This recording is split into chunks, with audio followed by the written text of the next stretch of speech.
T ನರಸೀಪುರದಲ್ಲಿ ಕ್ರೀಡಾಂಗಣ ನಿರ್ಮಾಣ ವಿಚಾರ. ಕೆಎಸ್ಐಸಿ ಸಿಲ್ಕ್ ಕಾರ್ಖಾನೆ ಆವರಣದಲ್ಲಿ ಕ್ರೀಡಾಂಗಣ ನಿರ್ಮಾಣಕ್ಕೆ ಸರ್ಕಾರ ಸಿದ್ಧತೆ ಕೈಗೊಂಡಿದ್ದು, ಕೆಎಸ್ಐಸಿ ಕಾರ್ಖಾನೆಯ ಸಿಬ್ಬಂದಿಗಳು ವಿರೋಧ ವ್ಯಕ್ತಪಡಿಸಿದ್ದಾರೆ. ಸಿಲ್ಕ್ ಫ್ಯಾಕ್ಟರಿ ಆವರಣದಲ್ಲಿ ಕ್ರೀಡಾಂಗಣ ನಿರ್ಮಾಣ ವಿರೋಧಿಸಿ ಪ್ರತಿಭಟನೆ ನಡೆಸಿದರು.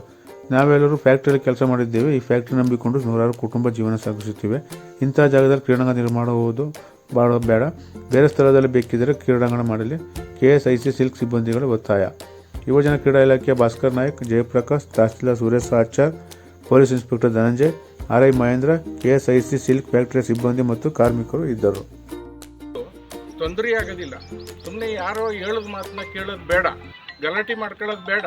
ಹಂಗೇನಾದ್ರು ಇತ್ತು ಅಂತ ಅಂದರೆ ಮಾನ್ಯ ಮುಖ್ಯಮಂತ್ರಿಗಳಿಗೆ ಮತ್ತು ಉಸ್ತುವಾರಿ ಮಂತ್ರಿಗಳ ಹತ್ರ ನಾವು ಕೂಡ ಬಂದು ಈ ಥರ ಎಲ್ಲ ಬಡವರು ಕೂಡ ಇಲ್ಲಿ ಕೆಲಸ ಮಾಡ್ತಾ ಇದ್ದಾರೆ, ಅವ್ರಿಗೆ ತೊಂದರೆ ಆಗಬಾರ್ದು, ದಯಮಾಡಿ ಅವ್ರಿಗೊಂದು ಭಾಗನ ಉಳಿಸ್ಕೊಡ್ಬೇಕು ಅನ್ನೋದನ್ನು ಕೂಡ ನಾವು ಎಲ್ಲ ಮುಖಂಡರುಗಳು ಅದನ್ನು ಕೂಡ ಮಾತಾಡ್ತಾ ಇದ್ದೀವಿ. ಇಲ್ಲಿ ಕಾರ್ಮಿಕರು ಸುಮ್ಮನೆ ಏಕಾಏಕಿ ಕೆಲಸ ಮಾಡೋಕ್ಕೆ ಬಂದಾಗ ತಡೆಯೋದು ಮಾಡೋದು ಬೇಡ. ಅವ್ರಿಗೆ ತೊಂದರೆ ಆದಾಗ ನಮಗೂ ತೊಂದರೆ ಆದಂಗೆ ಆಗುತ್ತೆ.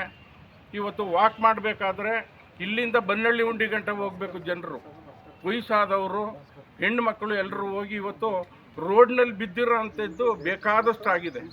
ಆದ್ದರಿಂದ ಮಾನ್ಯ ಮುಖ್ಯಮಂತ್ರಿಗಳು, ಈ ರಾಜ್ಯದ ಮುಖ್ಯಮಂತ್ರಿಗಳು ಇಲ್ಲಿಗೆ ಕ್ರೀಡಾಂಗಣ ಕೊಟ್ಟಿದ್ದಾರಲ್ಲ, ಅದು ನಮ್ಮ ಒಂದು ಅದೃಷ್ಟ. ಆದ್ದರಿಂದ ದಯಮಾಡಿ ಏನು ಕಾರ್ಮಿಕರು ಇದ್ದೀರಿ, ಯಾರು ಕೂಡ ಅದನ್ನು ತಡೆಯೋದು ಬೇಡ. ಏನು ಹಸ್ತಾಂತರ ಮಾಡಿದ್ದಾರೆ ಇವತ್ತು, ಅವರು ನಾಳೆಯಿಂದ ಕೆಲಸ ಮಾಡಲಿ. ಯಾವಾಗಲೂ ಕೂಡ ನಮ್ಮ ಪೊಲೀಸ್ ಇಲಾಖೆಯವರು ಇರ್ಬೋದು, ಸರ್ಕಲ್ ಇನ್ಸ್ಪೆಕ್ಟರ್ ಇರ್ಬೋದು, ತಹಸೀಲ್ದಾರರು ಇರ್ಬೋದು, ಇಲ್ಲಿ ಬಂದು ದಿನನಿತ್ಯ ಅವರು ಇದು ಮಾಡೋಕ್ಕಾಗೋದಿಲ್ಲ. ಆಫೀಸ್ ಕೆಲಸಗಳು ಬೇಕಾದಷ್ಟು ಇರ್ತದೆ.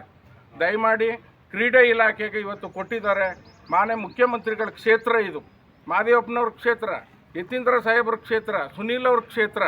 ಯಾರು ಕೂಡ ಬೇರೆ ರೀತಿ ಯೋಚನೆ ಮಾಡೋದು ಬೇಡ. ನಾವು ಎಲ್ಲರೂ ಸೇರಿ ಈ ಕಾರ್ಮಿಕರ ಜೊತೆ ನಾವು ಇರ್ತೀವಿ ಅಂತ ಈ ಸಂದರ್ಭದಲ್ಲಿ ನಾನು ಕೂಡ ಹೇಳ್ತೀನಿ.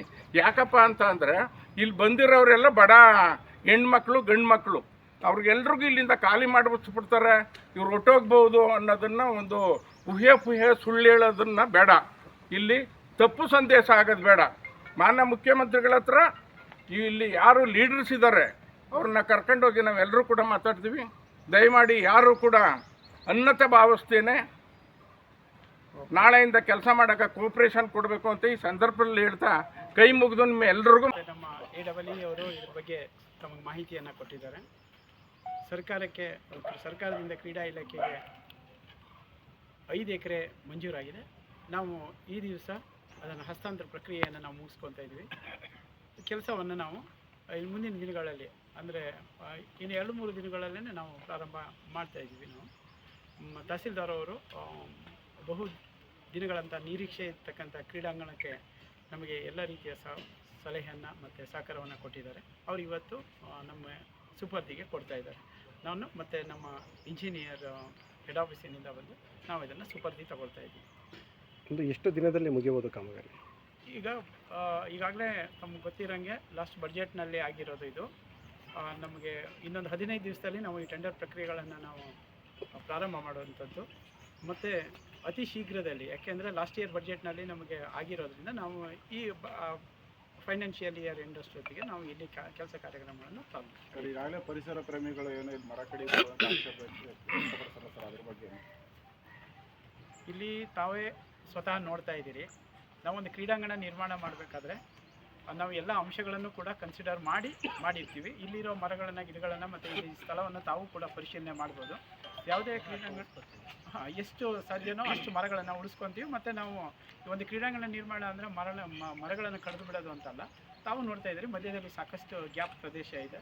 ನಾವು ಅಲ್ಲಿ ಕ್ರೀಡಾ ಅಂಕಣಗಳನ್ನು ನಿರ್ಮಾಣ ಮಾಡ್ತೀವಿ. 5 ಎಕರೆ ಸಾಕಾಗುತ್ತೆ ಕ್ರೀಡಾಂಗಣವೇ ಇಲ್ಲದೆ ಹೋದಂಥ ಪ್ರದೇಶದಲ್ಲಿ ನಾವು 5 ಎಕರೆಯನ್ನು ನಾವು ತರ್ತಾ ಇರೋದೇ ಭಾಳ ಕಷ್ಟದ ಕೆಲಸ ಆಗಿತ್ತು. ಅಂಥದ್ರಲ್ಲಿ ಮಾನ್ಯ ಮುಖ್ಯಮಂತ್ರಿಗಳು ಮತ್ತು ಜಿಲ್ಲಾ ಉಸ್ತುವಾರಿ ಸಚಿವರು, ಮಾನ್ಯ ಲೋಕಸಭಾ ಸದಸ್ಯರು ಮತ್ತು ನಮ್ಮ ಯತೀಂದ್ರ ಸರ್ ಇವರೆಲ್ಲ ಒತ್ತಾಸೆ ಮೇರೆಗೆ ನಮಗೆ ಇವತ್ತು ಈ ಹಂತಕ್ಕೆ ಬಂದಿದೆ. ಇದಕ್ಕೆಲ್ಲ ತಮ್ಮೆಲ್ಲರ ಸಹಕಾರ ಬೇಕು. ಮತ್ತು ನಮ್ಮ ಟಿ ನರಸೀಪುರದಲ್ಲಿ ಇರ್ತಕ್ಕಂಥ ಕ್ರೀಡಾ ವಿದ್ಯಾರ್ಥಿಗಳ ಭವಿಷ್ಯವನ್ನು ನಾವು ಇಟ್ಕೊಂಡು ಅವರನ್ನು ರಾಷ್ಟ್ರೀಯ ಮತ್ತು ಅಂತಾರಾಷ್ಟ್ರೀಯ ಮಟ್ಟದಲ್ಲಿ ಕ್ರೀಡಾಪಟುಗಳ ಆಗೋದಕ್ಕೆ ಏನು ಸಾಧ್ಯನೋ ಅದನ್ನು ನಾವು ಪ್ರಯತ್ನ ಮಾಡಬೇಕು. ಇದು ಮೊದಲನೇ ಹೆಜ್ಜೆ ಅಷ್ಟೇ. Thank you. 5 ಎಕರೆ ಕೇಳಿದ್ರು, 5 ಎಕರೆನ ನಾವು RTC ಮಾಡಿಕೊಟ್ಟಿದ್ದೀವಿ. ತಾವು ಮೂಲತಃ ಇದು ರೇಷ್ಮೆ ಇಲಾಖೆಗೆ ಸೇರಿದಂಥ ಜಾಗ. ರೇಷ್ಮೆ ಇಲಾಖೆಯಿಂದ ಕ್ರೀಡಾ ಇಲಾಖೆಗೆ ವರ್ಗಾವಣೆ ಆಗಿದೆ. ಸೊ ಅವರ ಆದೇಶದ ಮೇರೆಗೆ ನಾವು RTCಯನ್ನು ಮಾಡಿ ಹದ್ಬಸ್ತ್ ಮಾಡಿ ಇವತ್ತು ಹ್ಯಾಂಡ್ ಓವರ್ ಮಾಡ್ತಾ ಇದ್ದೇವೆ. ಈಗ ನಿಮಗೆ ಹ್ಯಾಂಡ್ ಓವರ್ ಮಾಡಿದ್ದಾರೆ, ಈಗ ಕಾಮಗಾರಿ ಯಾವಾಗಲಿಂದ ಪ್ರಾರಂಭ ಮಾಡ್ತೀರಾ? ಆಮೇಲೆ ನೀವು ಎಷ್ಟು ಕೇಳ್ಕೊಂಡಿದ್ದೀರಿ, ಅವ್ರು ಎಷ್ಟು ಕೊಟ್ಟಿದ್ದಾರೆ?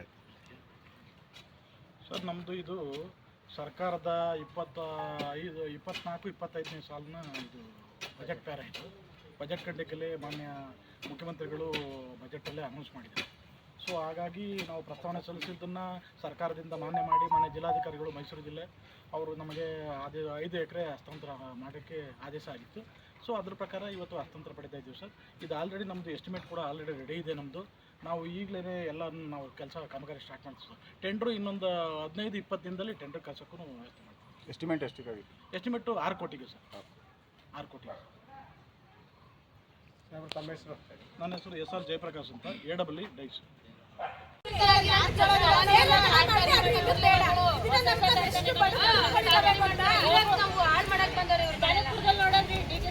ಬೇಕಾದಷ್ಟು ಫ್ಯಾಕ್ಟ್ರಿ ಕಟ್ತಾನೆ, ಬೇಕಾದಷ್ಟು ಅಭಿವೃದ್ಧಿ ಮಾಡ್ತಾನೆ. ಹಾಡು CM ಊರು ಅಂತ ಹೇಳ್ತಾರೆ, ಏನೂ ಇಲ್ಲ. ಇರೋದೊಂದು ಫ್ಯಾಕ್ಟ್ರಿ ಮುಚ್ಚಾಕ್ಬಿಟ್ಟು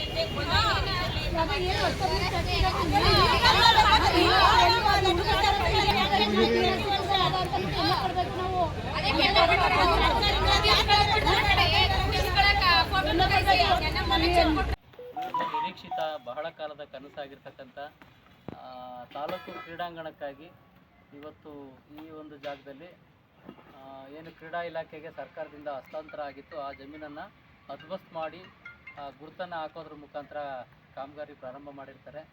ಈ ಸಂಬಂಧ ಕಂದಾಯ ಇಲಾಖೆಯಿಂದ ತಾಲೂಕು ಸರ್ವೇಯರನ್ನು ಕರ್ಕೊಬಂದು ಏನು ನಮಗೆ ಕ್ರೀಡಾ ಇಲಾಖೆಗೆ ಹಸ್ತಾಂತರ ಆಗಿತ್ತು 5 ಎಕರೆ ಜಮೀನು, ಅದನ್ನು ಗುರುತು ಮಾಡಿ ನಾವು ಗುರುತಿನ ಕಲ್ಲುಗಳನ್ನು ಹಾಕಿದ್ದೀವಿ. ಸೊ ಈ ಮೂಲಕ ಅವ್ರಿಗೆ ಈ ಜಮೀನನ್ನು ಕ್ರೀಡಾ ಇಲಾಖೆಗೆ ಹಸ್ತಾಂತರ ಮಾಡ್ತಾ ಇದ್ದೀವಿ.